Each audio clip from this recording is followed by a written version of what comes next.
Hello, good day po.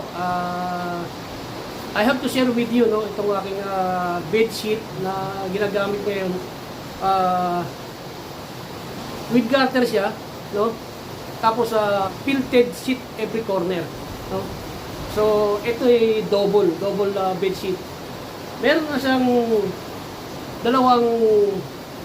libreng dalawang pillow, no? Na ang size niya ay napakalaki talaga, na pang kwarto. Dalawa siya. Dalawang pillowcase.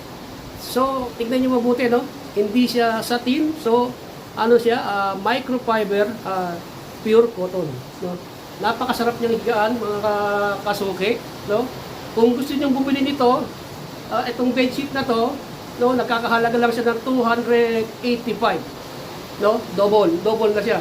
So, kung gusto nyo, visit lang kayo sa store ko, sa Shopee at Lazada. I put my link right down below. Napakamura nito. Pagdating nyo sa store ko, so makakapili kayo mga bedsheet doon. May puti, any color, what do you want. So, please, purchase. Napakagandang bedsheet nito. So, I recommend you, mga suki. Thank you.